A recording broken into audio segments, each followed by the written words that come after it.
모든 일 주님의 영광 다 경배하니. 우리 한 번 더 고백합니다. 완전하신 나의 주, 완전하신 나의 주, 의의 길로 날 인도하소서. 행하신 모든 일 주님의 영광 다 경배합니다. 예배합니다. 예배합니다. 찬양합니다. 주님만 날 다스리소서. 예배합니다. 찬양합니다. 주님 홀로 높임. 주님을 고백합니다. 완전하신 나의 주, 완전하신 나의 주, 의의 길로 날 인도하소서. 행하신 모든 일 주님의 영광 다 우리 주님 앞에 예배합니다. 예배합니다. 찬양합니다. 주님만 날 다스리소서. 예배합니다. 찬양합니다. 주님 홀로 우리의 마음을 고백합니다. 예배합니다. 예배합니다. 찬양합니다. 주님만 날 다스리소서. 예배합니다. 찬양합니다. 주님 홀로 높임 받으소서. 바울은 이 에베소서에서 그리스도 안에서 일어난 변화가 무엇인가를 계속 우리에게 말씀을 했습니다. 자, 오늘은 특별히 선명한 구분이 우리 안에 일어났는데, 그래서 어둠에서 빛으로 옮겨졌다. 옛날에는 어두움 속에 있었는데 이제는 빛으로 옮겨졌다 이랬어요. 오늘 8절을 여러분 보십시오. 너희가 전에는 어둠이더니, 너희가 전에는 어두움이더니 이제는 주 안에서 빛이라. 빛의 자녀들처럼 행하라 그랬어요. 얼마나 확실합니까? 전에는 어둠이었어요. 이제는 빛이 되었다는 확연한 변화가 일어났어요. 그리고 이제는 우리의 하나님이 빛이신 분이고 우리는 그 빛의 자녀들이 되었다. 사도행전 26장 18절에 보면 이런 말씀이 있습니다. 그 눈을 뜨게 하여 어둠에서 빛으로 사단의 권세에서 하나님께로 돌아오게 하고 죄 사함과 나를 믿어 거룩하게 된 무리 가운데서 기업을 얻게 하리라 하더이다 그랬어요. 그리스도를 알기 전에 우리는 어둠 속에 있었습니다. 허물과 죄로 죽었던 자고 불순종의 아들들이었고 우리의 마음은 어두워졌고 총명도 어두워졌고 눈이 감겨진 상태로 살았습니다. 이 빛이 없는 상태에 살았다는 겁니다. 빛이 없으면 어때요? 분별력을 가질 수가 없습니다. 여러분 이 본당에 지금 빛이 다 사라졌다고 생각해 보세요.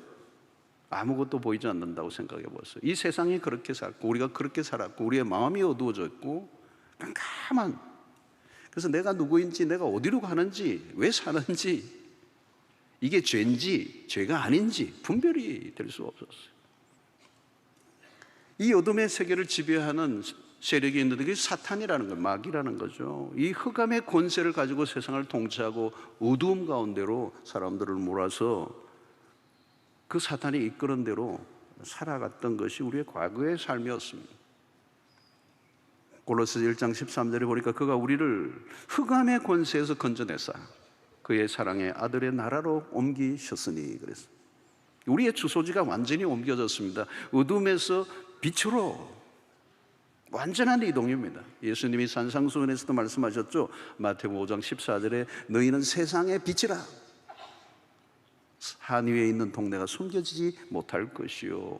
이 빛은 신자의 아이덴티티예요. 정체성입니다. 우리는 누구인가? 빛이다. 그리스도 안에 들어온 이후 우리의 삶은 이제 어둠은 지나가고 빛으로 존재하고, 우리는 빛으로 존재한다. 자, 여기에서 매우 중요한 이 빛의 속성을 우리가 살펴봐야 되는데, 이 빛은 드러나는 것입니다. 빛은 감추어질 수 없다는 겁니다. 이게 우리의 핵심이에요. 마태복음 5장 14절 15절에 다시 보면, 너희는 세상의 빛이라 산 위에 있는 동네가 숨겨지지 못할 것이요, 사람이 등불을 켜서 말 아래 두지 아니하고 등경 위에 두나니 이러므로 집안 모든 사람에게 빛이 너니라 그랬습니다.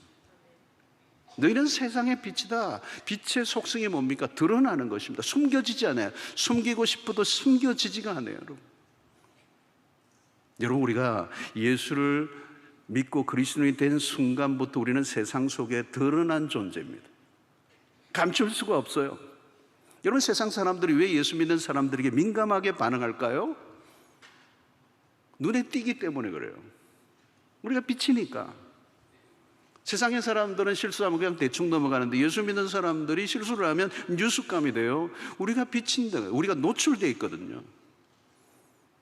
너희는 빛이다라고 하는 이 말의 가장 핵심적인 것은 우리의 삶이 노출됐다. 이제 더 이상 우리의 삶을 아무리 노력해도 감출 수가 없는 존재예요. 자, 이 여러분 드러났다는 것은 굉장히 부담스러운 것입니다. 그러나 어쩔 수 없어요, 여러분. 드러나지 않으면 빛이 아니기 때문에. 여러분, 직장에 다니는데 아무도 내가 예수 믿는지 모른다. 20년 동안. 그럴 수 있을까요, 여러분? 그게 가능할까요? 내가 직장에 다니는데 직장에 아무도 내가 예수 믿는지 모른다. 그게 가능할까요? 그럴 수 없어요. 빛은 감출 수가 없어요. 여러분, 신자들이 되면요, 신자들이 쓰는 언어도 달라요. 나도 모르게 이렇게 단어가 나와요. 이렇게 뭐 일요일이라고 하지 않아요, 그죠? 주일, 일요일 이렇게 쓰는 분은 초신자든지 난 크리스찬이든지 그래요. 어떤 분은 화투를 쳤는데, 화투 치면 안 되는데 신자가 치다가 뭐가 딱 나오는데 할렐 하다가 깜짝 놀란 거예요. 아이고, 이게 큰일 났다. 광이 나왔는가 봐요. 여러분, 믿는 사람이라면 숨길 수가 없어요. 비밀리에 예수를 믿을 수 없다는 거예요. 왜? 우리는 빛이니까 드러나야 되고 드러나게 돼 있다는 거예요. 문제는 드러났을 때 사람들이 어떻게 볼 것인가? 나의 삶은 세상에 빛이 되고 있는가? 때로는 빛을 빛으로 드러내지 못할 때 연기만 자욱할 때가 있는 거예요. 여러분, 예수를 믿는 신자가 된 이후부터 우리의 고민입니다. 직장에서 주변에서 동료들이 내가 예수 믿는 거 다 알아요. 내가 모를 것이다 생각하는 건 오산입니다. 내가 알리지 않아도 어떻게 했는지 알게 되어 있습니다. 문제는 그들이 나를 어떻게 보느냐는 거예요. 그냥 보는 게 아니고 세상 사람들이요, 예수 믿는 사람은 눈에 불을 켜고 봐요. 여러분, 신자들이 식당에 가면요, 조심해야 돼요. 막 우르르 돌아가지고 목사님, 장로님, 권사님 막 그러는데 신상 손님이 오셨어. 이런 종업원들이 다 지켜봅니다. 식기도 했잖아요. 식기도를 했단 말이에요. 그러면 예수 믿는 줄 알아요. 그런데 종업원들이 왔다 갔다 하는데 굉장히 터프하게 대하고 막 루드하게 하고 막 짜증을 내고, 그리고 먹으면서 막 남 디스하고. 여러분, 우리 아이들에게 이름을 지을 때도 성경의 이름을 짓잖아요. 이삭, 요셉, 사무엘, 뭐 다니엘, 뭐 다윗, 막. 애들이요, 굉장히 부담스러워요. 학교에 가서. 너 예수 믿지? 그죠? 드러난 존재가 된다는 거죠. 가게 이름도 여러분들 정하는 거 잘하셔야 돼요. 바울 식당 이래놓고 막 만들면 안 되잖아요. 가게 안에 수영로 교회 액자가 딱 걸려 있으면 책임을 지셔야 돼요. 맛없고 비싸거들랑 떼세요, 그거를. 여러분, 사람들로부터 주목을 받거나 평가를 받는 일은 불편한 일이에요. 때로는 감추고 싶습니다. 그러나 빛이기 때문에 그럴 수 없어요. 내가 감추고 싶다고 감춰지지 않아. 예수를 믿는 순간 우리의 삶은 빛이기 때문에. 빛이 되라가 아니고 빛이에요. 성경은 빛이 되라, 될 것이다가 아닙니다. 예수님, 너희는 세상의 빛이다. 그게 우리의 아이덴티티란 말이에요. 우리의 정체성이란 말이에요. 우리의 존재라는 것입니다. 그래서 마태복음 5장 16절 예수님은 이같이 너희 빛이 사람 앞에 비치게 하여 그들로 너희 착한 행실을 보고 하늘에 계신 너희 아버지께 영광을 돌리게 하라. 무엇을 보이라고요? 착한 행실이라는 거예요. 자, 그런데 여러분, 이 착한 행실을 드러낸 것에 위험성이 있어요. 왜냐하면 자칫하면 우리의 착한 행실을 보여주기 시기에 선행을 행하면 자칫하면 위선자가 돼요. 빛이 아닌데 빛 흉내를 내는 거죠. 바리새인들이 그랬습니다. 예수님은 선행을 하되 은밀하게 하라는 거예요. 그럼 은밀하게 하면 어떻게 빛으로 드러납니까? 이 무슨 상관관계가 있는 거죠? 여러분, 착한 일을 이벤트로 하면 안 됩니다. 노출이 많을수록, 드러남이 많을수록 위선을 행할 가능성이 높습니다. 여러분, 우리 이 본당에서도 위선을 가장 많이 행할 위험성이 높은 사람은 여기 목사예요. 노출이 많잖아요. 드러나 있잖아요, 여러분. 그러면 어때요? 은근히 천사처럼 보이고 싶은 욕망이 있어요, 우리 안에. 멋있게 보이고 싶은 거죠. 여러분, 드러나 있는 사람, 지켜보는 사람이 많을수록 위선의 유혹은 커집니다. 교회에서 중직자가 되면 그게 위험한 겁니다. 초신자가 되면 아무도 상관없죠. 근데 중직자가 되면 모든 사람들이 지켜보는 겁니다. 근데 여러분, 중요한 것은 드러난 행동보다 내적인 동기가 더 중요해요. 하나님보다 사람을 더 의식하면 위선이 될 가능성이 많아요. 하나님이 주목하시는 것은 우리의 행동 자체보다 내적 동기입니다. 그래서 아무도 보지 않는 곳에서 나는 누구인가?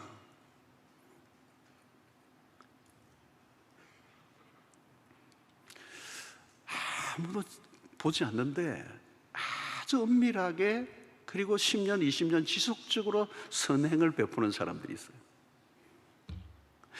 그때 하나님이 어느 날 그 행실을, 세상 가운데 선행을 드러내세요. 그러니까 내가 드러내는 게 아니고 하나님이 드러내세요.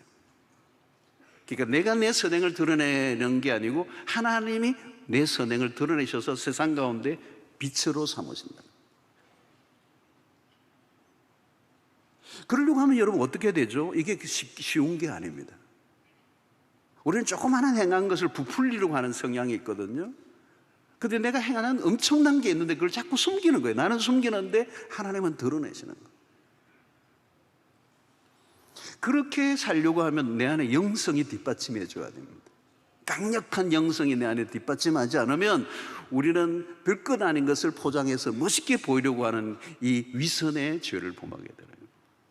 여러분, 성경의 가장 위험한 것 중에 하나가, 하나님이 혹독하게 예수님이 책망하시는 것 중에 하나가 뭐냐면 위선입니다. 위선. 위선은 그냥 예수님이 그냥 지나가지 않습니다. 여러분, 우리가 아무도 보지 않는데 내가 드러내려고 꿈에도 생각한 적이 없는데 내가 선행을 계속할 수 있는 것은 그 영성이 뒷받침해 줘야 되는데, 그 영성이란 어떨까요? 무엇이죠? 참 빛 대신 예수를 내 안에 모시고 살아요. 그리스도가 빛의 원천이시기 때문에 사람을 의식하지 않고 은밀하게 착한 행실을 지속적으로 행할 때 그 선행을 하나님이 사용하세요. 오늘 우리 한국교회 딜레마가 여기 있는 거예요. 한국교회도 마찬가지. 막 너무 알리려고 하지 말라고. 선행을 알리고 우리가 한 거를 막 알리고, 연말에 막 고아원 가가지고 뭐 라면 박스 막 쌓아놓고 기념 촬영하고, 막 교회 이름 냅다 크게 하고, 우리 선행을 통해서 우리가 스스로 만족하게 하려고 오히려 고아원의 아이들을 더 괴롭히는 거예요. 그래서 고아원의 아이들이 12월 달 되면 다 배탈이 나요. 이런 빛은 연기와 다른 거예요. 흉내 내는 게 아니에요. 진정한 빛된 삶을 사는 거예요. 그 빛된 삶을 살아갈 때 나타나는 열매가 있어요. 9절에 보니까 빛의 열매는 모든 착함과 의로움과 진실함에 있느니라. 중요한 건 열매입니다. 프루트이 있어야 돼요. 빛된 삶은 열매를 맺어요. 어둠은 열매를 맺지 못해요. 어둠이 열매는 없습니다. 그런데 이 열매의 세 가지, 모든 착함과 의로움과 진실함, 이것은 하나님의 성품과 연관이 되어 있습니다. 첫 번째 보니까 모든 착함이죠. 하나님의 성품은 착함이에요. 선함, goodness. 하나님은 선하신 분입니다. 어떻게 해요? 이 악한 세상을 멸망시키지 않고 아들을 보내사 구원해 내신 하나님이야말로 선하신 분이시죠. 관대하다 정도로 표현할 수 없는 분이시죠.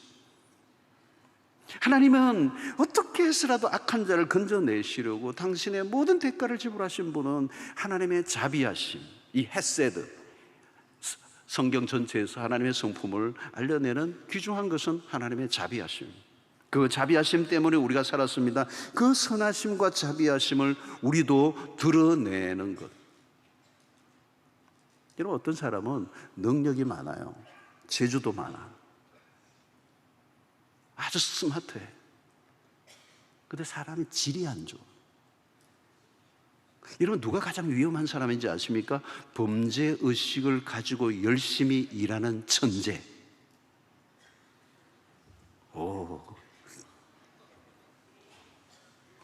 여러분, 일을 잘한다고 좋은 거 아니에요. 사람이 착해야 돼요. 선해야 됩니다. 악한 일을 도모하는 사람들이 있어요. 얼굴에는 언제나 핏대가 써 있는 사람들. 신자는 언제나 착함을 드러내야 돼요. 마음도 행동도 말도 생각도 방법도 목적도 다 선해야 돼요. 악은 모양이라도 버려야 돼요.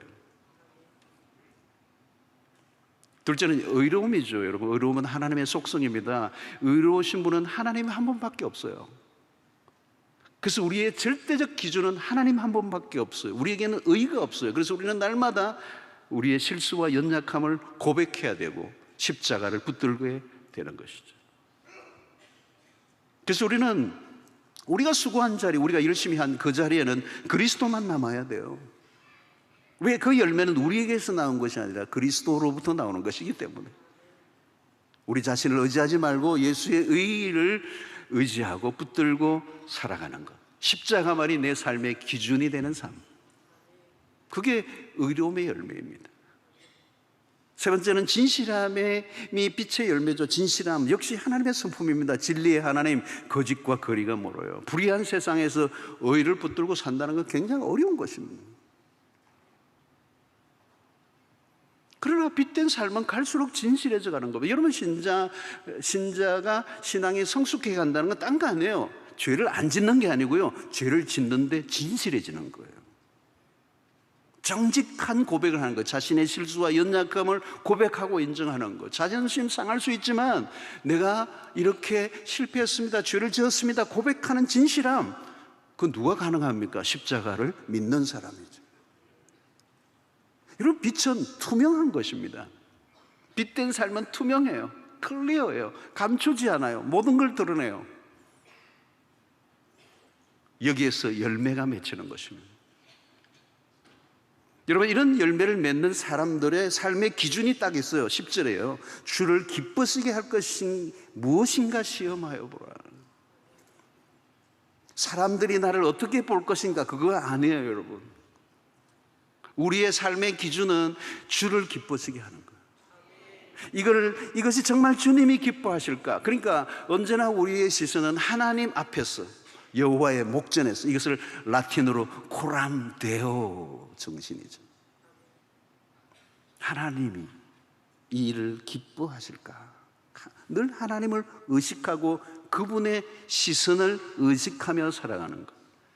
내 삶이 그분의 시선 앞에 드러나 있다는 사실을 알고 살아갈 때 우리의 삶의 빛의 열매가 맺혀지게 될 줄로 믿습니다.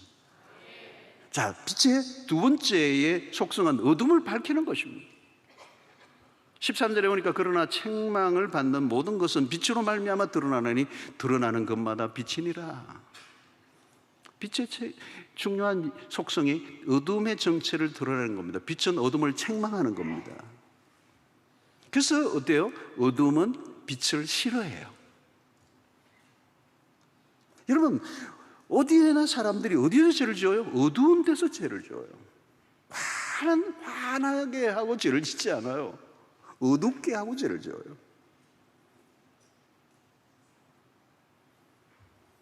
밤을 좋아해요. 이 밤을 좋아하는 사람들이 이상해요, 여러분. 낮에는 내가 자다가 밤에 일어나가지고 슬슬 왔다 갔다. 다 그런 분들을 바퀴벌레과라 그래요. 여러분, 어둠은요 빛을 싫어하는 거죠. 왜요? 죄가 드러나니까. 여러분, 직장에서 내가 온전한 그리스도인의 진실을 말하기 시작하면요 사람들이 시비를 걸어요. 저 인간 쫓아내야 되겠다 그래요. 내가 진짜 예수 믿는 사람으로 살면요 사람들이 싫어해요. 여러분, 대충 교회 다니면 사람들이 시비 안 겁니다. 왜? 자기나 나나 비슷하니까. 그러나 내가 진짜 예수를 믿으면요 주변의 사람들이 난리가 나요. 난리가 나. 불편한 거예요. 죄를 마음대로 못 지어.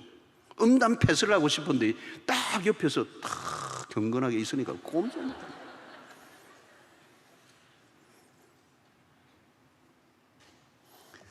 여러분, 죄 지을 때 어두운 곳 가잖아요. 왜 어두운 곳 가는 겁니까? 어둠 속에 있으면 죄인 줄 몰라요. 빛이 비추기 전에는 죄라고 하는 것에 대한 인식이 없습니다. 내가 무엇을 하지 않아도 사람들이 힘들어요. 같이 장단을 쳐주지 않으니까. 그럼 왕따가 되잖아요. 하나님 빛을 통해서 어둠을 드러내십니다. 오늘 우리의 삶을 통해 세상이 얼마나 어두운가를 구분할 수 있어야 돼요. 자기가 평소에는 괜찮은 사람인 것처럼 살아왔는데 정말 그리스도인이 신실하게 말씀을 따라 살아가고 정말 빛으로 존재하면요 사람들이 떨어요.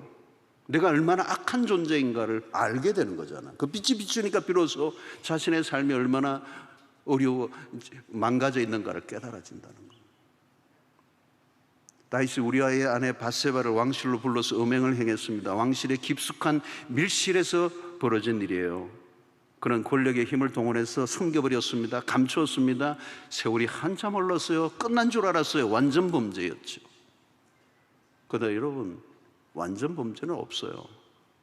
아무리 모든 걸 다 덮어도 딱 한 분이 알고 계세요. 하나님이 알고 계세요. 완전 범죄는 있을 수 없어요. 어느 날 하나님이 다윗에게 나단 선지자를 보냅니다. 완벽하게 감추었는데 세월이 흘렀는데 하나님이 빛이신 하나님이 나단 선지자를 보내죠. 여러분, 사람들은 쉽게 죄를 짓고 어설프게 죄를 덮어요. 자기는 잘 덮었다고 생각하는 거잖아요. 여러분, 아이들하고 집에서 숨바꼭질을 하면 재밌어요. 꼭꼭 숨었다는데 엉덩이는 다 나와 있어요. 하나님은 모든 걸 다 아세요. 옴니사이언스라고. 옴니사이언스, 전지하신 하나님. 하나님이 나단 선지자를 1년이나 지나서 다윗에게 보냅니다. 하나님이 뒤늦게 알고 보낸 겁니까? 아니에요. 하나님은 사건이 일어날 때 이미 알고 계셨어요. 하나님은 아시되 정확하게 완벽하게 알고 계셨어요. 드러난 것과 드러나지 않은 것을 다 알고 계셨어요. 하나님을 숨긴다는 건 불가능한 일이에요. 시편 139편 12절에 보니까 주에게서는 흑암이 숨기지 못하며 밤이 낮과 같이 비추이나니 주에게는 흑암과 빛이 같음이니이다. 여러분, 요즘 CCTV를 많이 달아놔서 웬만하면 다 찍힙니다. 카메라 피하기 어려워요. 그러나 불완전합니다. CCTV가 인간의 마음까지 찍지는 못합니다. 그러나 하나님 앞에서는 모든 게 드러나요. 만물을 창조하신 하나님은 모든 어둠을 드러내십니다. 세상은 어둠의 왕국입니다. 여러분, 요즘에 대낮에도 흉악한 죄를 짓는 인간들이 있습니다. 세상이 얼마나 어두워졌다는 걸 알려주는 거예요. 그러니까 오늘 12절에 보니까 그들이 은밀히 행하는 것들은, 어두운 가운데서 행하는 것들은 말하기도 부끄러운 것들이라. 말하기도 부끄러워. 입에 담기에도 부끄럽다. 여러분, 지난주 살펴보았던 3절을 보니까 음행과 온갖 들어온 것과 탐욕은 너희 중에서 그 이름조차도 부르지 마라. 여러분, 신자는 어둠에 참여해서는 안 되고 어둠을 책망해야 합니다. 신자가 세상 속의 역할이 뭐냐면 어둠의 실체를 드러내는 겁니다. 그래서 여러분, 오늘 그리스도인들의 그 책무가 뭐냐? 그 세상 가운데 빛을 드러내고 어둠이 어둠의 실존을 알게 만드는 거예요. 그래서 빛들끼리 모여서 안 돼. 오늘 여러분, 오늘 주일은 빛이 모이는 날이에요. 오늘 막 광채가 나잖아요, 여러분. 근데 여러분, 예수님이 뭐라고 했어요? 너희는 세상의 빛이라고 했어요. 그러니까 세상 속에, 어두운 세상 속으로 나아가서 세상을 밝히라는 거 아니겠어요? 근데 여러분, 세상이 그를 반기지 않는 거죠. 요한복음 1장에 보면 예수님은 참빛으로 오셨는데 그 백성들이 그를 영접지 않고 도리어 예수를 죽입니다. 자, 여러분, 우리가 빛으로 사는 것은 사람들의 죄를 폭로하는 게 목적이 아닙니다. 이 드러냄은 구원의 길로 이끌기 위한 것이죠.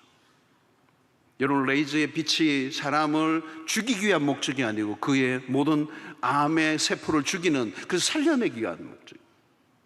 드러내는 것은 다 다른 것이 있습니다. 여러분, 사탄도 드러내요. 사람들의 약점과 허물을 드러냅니다. 수치를 느끼게 합니다. 정죄감에 빠지게 합니다. 조롱합니다. 너 그런 죄를 짓고도 사니 죽으라. 여러분, 칼이 그렇습니다. 의사의 손에 든 칼은 사람을 살립니다. 그러나 강도의 손에 든 칼은 사람을 죽입니다. 마귀는 덜추어내는 것에 목적이 있습니다. 마귀가 역사하는 곳에는 가보세요. 폭로전입니다. 폭로전. 그래서 여러분, 신문을 보시면 이 뉴스를 보면 폭로전이 많아요. 10년, 20년 전 거 다 끌고 와가지고 상대를 공격해가지고 그냥 죽이는 거죠. 진흙탕 싸움이 되는 겁니다. 왜 폭로하죠? 왜 죄를 덜추어내죠? 죽이기 위해서입니다. 그래서 세상은 정적의 죄를, 상대편의 경쟁자의 죄를 찾아내는 데 혈안이죠. 자신의 죄는 감추고 상대의 죄는 드러내는 싸움으로 치열합니다. 여러분, 복음서에 가늠하다 붙잡힌 여인이 나옵니다. 궁금한 것은 어떻게 그녀를 가늠하다 붙잡힌 여인을 현장에서 어떻게 잡았느냐는 거예요. 이건 의도적이라는 걸 알 수 있어요. 그러나 자세히 보면 표적은 가늠한 여인이 아니에요. 그녀를 통하여 예수를 잡으려는 음모가 숨어 있어요. 예수님에게서 약점을 찾아내기 위해 눈에 불을 켜고 있는 겁니다. 돌을 들고 있는 사람들은 살부래요. 모두가 돌을 들고 있습니다. 그런데 예수님의 말씀 앞에 모두가 살며시 다 도망갑니다. 떠나간 이유는 뭘까요? 그들의 죄가 드러날까. 왜? 예수님은 빛이시기 때문에. 돌을 치려고 하는 자들 역시 돌에 맞아 죽어야 할 죄인들이라는 거예요. 여러분, 어둠에 속한 자들은 자신이 죄인인 줄 모릅니다. 다른 사람의 죄만 보입니다. 여러분, 우리가 빛으로 산다는 것은 어떤 것이죠? 나는 어렵고 너는 나쁜 인간이야 라고 하는 것으로 접근하면 안 돼요. 우리의 존재를 통하여 그 죄가 드러나게 함으로 그 죄의 상태에서 하나님 앞으로 나오도록 이끌기 위한 것이 우리의 목표예요. 여러분, 빛이 비추어지면 죽는 것이 있고 생명을 살리는 빛이 있습니다. 그리스도는 살리는 빛이에요. 물론 우리의 죄와 허물이 드러나면 아픕니다. 힘듭니다. 그때 그리스도 앞으로 나가면 되는 거죠. 자꾸 감추려고 하면 죽는 것입니다. 하나님의 말씀이 우리에게 들려질 때 우리의 모든 죄들이 드러납니다. 히브리서 4장 12절로 13절에 보니까 하나님의 말씀은 살아있고 활력이 있어 좌우의 날선 어떤 금보다도 예리하여 혼과 영과 및 관절과 골수를 찔러 쪼개기까지 하며 또한 마음의 생각과 뜻을 판단하는 지으신 것이 하나도 그 앞에 나타나지 않음이 없고 우리의 결산을 받을 시에 눈앞에 만물이 벌거벗은 것 같이 드러나느니라. 여러분, 하나님의 말씀을 들을 때 이 말씀의 빛이 우리의 영혼을 비추면 우리 안에 모든 죄들이 다 건드려지는 거예요. 그때 힘들죠. 그때 힘들어요. 여러분, 말씀을 듣는 시간이 늘 즐거운 것이 아니고 어떤 때는 말씀을 듣는 자리가 신음소리가 나는 자리예요. 왜? 내 죄가 드러나니까. 그런데 여러분, 그 죄가 드러나야 사는 겁니다. 병원에 가서 CT 촬영하고 MRI를 찍고 내 안에 있는 그 암덩어리들을 찾아낼 때 사는 거잖아요. 죄가 그렇습니다. 숨기는 것이 사는 게 아니요, 죄에 관한 한 죄는 들키지 않는 게 사는 길이 아닙니다. 죄를 지어 망하는 법은 없어요. 죄를 숨기면서 망하는 거예요. 하나님의 죄를 드러냈습니다. 그 빛을 통하여, 말씀의 빛을 통하여, 믿음의 사람들을 통하여 우리의 연약함을 드러냅니다. 그때 부정하지 말고 그리스도의 십자가 앞에 나오면 사는 길이 열리는 것입니다. 그래서 오늘 여러분, 우리가 세상 가운데 빛으로 보내셨어요. 그래서 우리가 사는 곳곳마다 그 직장과 이웃들의 삶을 통해, 우리의 삶을 통해 사람들이 나 더 이상 이렇게 살면 안 되겠구나, 저렇게 살아야 살겠구나, 이 분별력이 생기게 되는 거예요. 사랑하는 성도 여러분, 오늘 우리의 행실을 보고 하나님의 살아계심을 인정하게 하는 삶이 되시기를 축원합니다. 11절에 보니까 너희는 열매 없는 어둠의 일에 참여하지 말고 도리어 책망하라. 악한 자들의 행동에 참여하지 말고. 왜? 오늘날 이 시대가 너무나도 어둠에 가득하기 때문에 거기에 분별력을 갖지 않으면 참여하게 된다는 거예요. 여러분, 세상의 문화에 가까이 가면 안 되는 것들이 너무 많습니다. 여러분, 어둠의 세계는 항상 적극적이에요. 여러분, 오늘 우리는 이 악에 연결되지 않고 오히려 책망하고, 참여하지 말고 책망하라는 거예요. 왜? 본질적 가는 길이 다르기 때문에.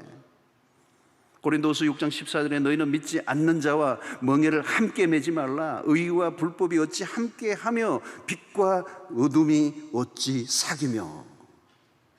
함께 갈 수 없다는 거예요. 거리를 두라는 거예요. 오늘 이 시대가 얼마나 부적절하고 부끄러운 일들이 넘치고 있는, 얼마나 성적으로 음란한 문화가 널려 있습니까? 여러분, 세상이 어두워져 있기 때문에 경계선이 잘 안 보여요. 어쩌다가 우리도 모르게 참여하게 된다는 거예요. 여러분, 함께, 누구와 함께 하느냐, 그걸 묻는 것입니다. 여러분도 함께하고 있는 사람이 누구입니까? 여러분, 악한 사람들과 어울리면, 함께하면 악을 쉽게 행해요. 죄를 짓는 일이라도 시너지가 생깁니다. 여러분, 악한 친구들과 사귀면요, 자랑스럽게 죄를 지어요. 혼자서는 할 수 없었던 일을 대담하게 벌려요. 이 악의 영향력입니다. 어둠의 왕국은 사람들을 계속 포섭합니다. 어둠의 일에 참여하도록. 죽는 줄 모르고 달려가는 것이죠. 그러므로 우리는 성도의 교제가 얼마나 중요한지, 유혹을 받을 때 교제권에 있는 성도들이 서로 오픈하고 서로 투명하게 자신의 연약함을 내어놓고 기도하고 도움을 구하면, 여러분, 우리는 얼마든지 이길 수가 있어요.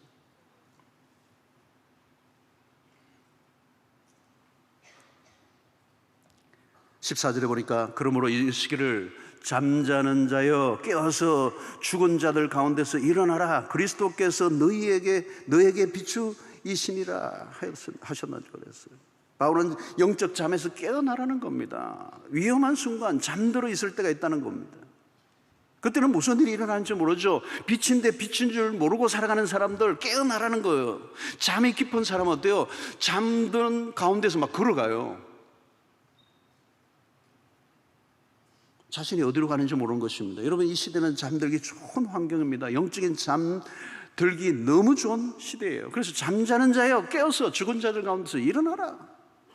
로마서 13장 11절 14절 보니까 또한 너희가 이 시기를 알거니와 자다가 깰 때가 벌써 되었으니 이는 이제 우리의 구원이 처음 믿을 때보다 가까웠음이니라. 밤이 깊고 낮이 가까웠으니 그러므로 우리가 어둠의 일을 벗고 빛의 갑옷을 입자. 낮에와 같이 단정히 행하고 방탕하거나 술 취하지 말며 음란하거나 호색하지 말고 다투거나 시기하지 말고 오직 주 예수 그리스도로 옷 입고 정욕을 위하여 육신의 일을 도모하지 말라. 여러분, 밤이 깊었다는 거예요. 시대적으로 너무 깊었어요. 여러분, 마지막 때입니다.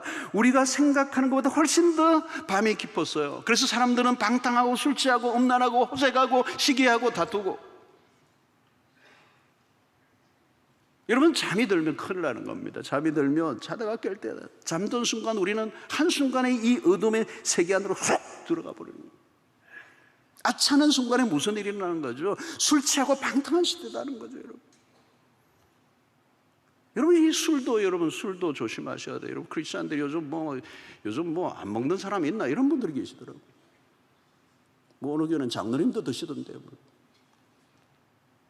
너무 기준이 낮다. 여러분, 이 한 잔 뭐 어때 그래? 한 잔만 드시는 분 난 본 적이 없어요. 한 잔이 두 잔이 되고 두 잔이 세 잔이 되고 그게 하루가 되고 한 달이 되고 1년이 되고 2년이 되고. 여러분, 이 술의 특성 중에 하나가 뭔지 아세요? 이 술은요 중독성이 있다는 거예요. 중독이 된다는 거예요. 중독이란 말은 뭘까요? 내가 컨트롤이 안 돼요. 여러분, 우리가 일어나는 죄들이 뭐예요? 다 술로 시작하잖아요. 술 안 먹었을 때는 멀쩡했던 사람이에요. 한 잔 들어가니까 사람이 눈이 뭐 이상해지고, 도덕적 기준과 경계선이 무너져 버리고. 여러분, 깨어있지 않으면, 영적으로 깨어있지 않으면 어둠의 실체를 볼 수가 없습니다. 어둠의 실체가 어떤 상태인지가 보여야 내가 영적으로 무장해야 된다는 게 막 오잖아요. 근데 안 보이는 거죠. 영적으로 잠들어 있으니까.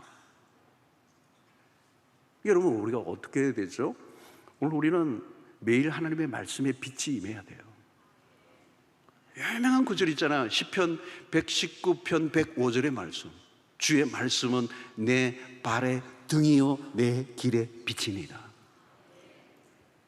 오늘 이 시대에 주신 메시지가 아니에요. 이렇게 전기가 많은 시대에 주신 메시지가 아니에요. 아무것도 없는 칠흑같이 어두운 그 순간에 주의 말씀이 내 발의 등이 되고, 그 등과 빛이 없으면 한 걸음도 내디딜 수 없는 그 상황을 얘기하고 있는 거예요. 여러분, 말씀의 빛이 비추어지지 않으면 한순간에 넘어지는 거예요. 어둠에 항복하고 마는 것입니다. 우리의 마음이, 말씀의 빛이 우리 안에 계속 주어지지 않으면 우리의 마음이 한순간에 흑암 가운데 들어가 버리는 거예요.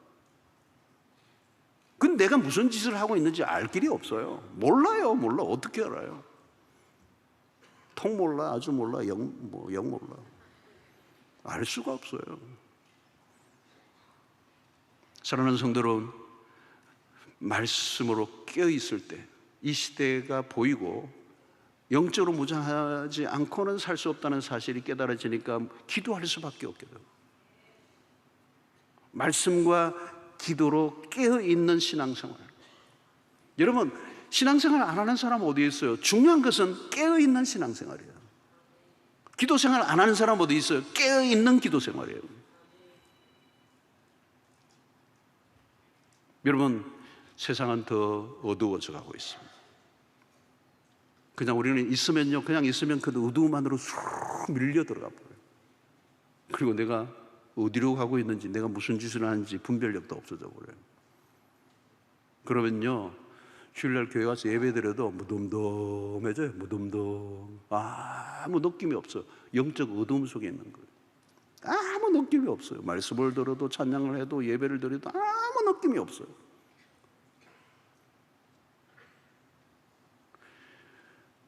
사랑하는 성도 여러분, 빛은 어둠에 지지 않습니다.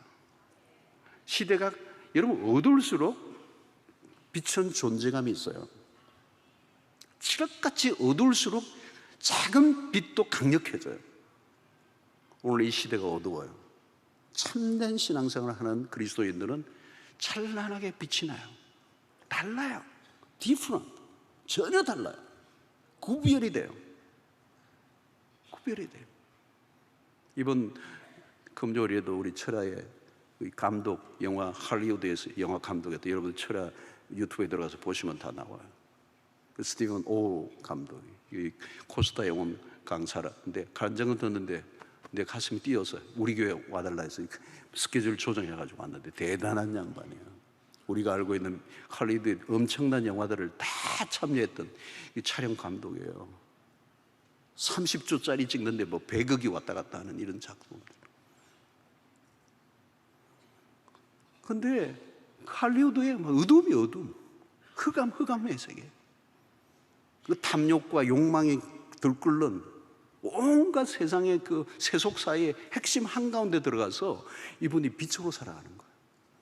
너무 멋있더라고. 너무 멋있어. 내가 아주 반했어요. 그냥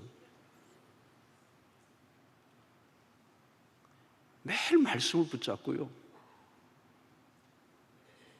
매 순간 기도하고, 아찔아찔한 순간 안 미치는 게 이상한 환경이에요. 어마어마한 고압력이 닥치는데 그 한 사건이 실패하면 완전히 모든 게 쑥대밭이 될 정도로 엄청난 사건이 있는데 그 순간에 자기가 기도하지 않고는 미치는 거예요. 미치는 거예요. 그래서 하나님 사랑합니다. 하나님 부탁합니다. 하나님께 다 맡깁니다. 이 기도를 끊임없이 하는 거예요. 끊임없이 하는 거예요. 저는 그분을 보면서 정오의 빛처럼 보였어요. 정오의 빛, 가장 찬란한 빛, 정오의 시간. 다메섹 도상의 그리스도께서 정오의 빛보다 더 강한 빛으로 사도 바울에게 찾아오시고 그의 인생을 흑암에서 빛으로 건져내셨던 그 빛, 그 빛을 받은 우리가 이제 세상의 이 어두운 세상의 빛으로 살아가는, 여러분들이 어디를 가나 여러분들의 존재감이 빛으로 드러나셔야 돼요. 기준이 되셔야 돼요. 아, 저기에 빛이 있구나. 저기에 길이 있는 것 같다. 저기에 내 사는 길이 있다. 여러분, 세상은 소망이 없어요. 어두움 속에 있어요. 절망으로 가득해요. 칠흑같이 어두운 이 시대 속에 오늘 우리가 빛으로 존재하고 그 빛으로 빛을 빛다움으로 드러내지 않는다면 세상은 어두움에 휩싸이고 말 거예요. 사랑하는 성도 여러분, 여러분들의 삶의 존재가 그리스도께서 말씀하십니다. 너는 세상의 빛이라. 오늘 또 빛의 자녀들처럼 살아가라. 빛의 갑옷을 입자. 주 안에서 빛의 자녀들이라. 여러분들 때문에 어둠이 거쳐지고 이 세상이 하나님의 말씀으로 더 밝아지고 아름다워져가는 일에 쓰임받는 여러분들 되시기를 주의 이름으로 축원합니다. 하나님 오늘 또 우리에게 주신 말씀을 기억하고 이 어두운 세상의 한가운데서 빛으로, 빛의 자녀로 빛의 갑옷을 입고 살아가는 주의 백성들 되게 하여 주시옵시고 그 빛의 열매를 맺으며 살아가는 저희들 되게 하여 주시옵소서. 예수님의 이름으로 기도하옵나이다. 아멘.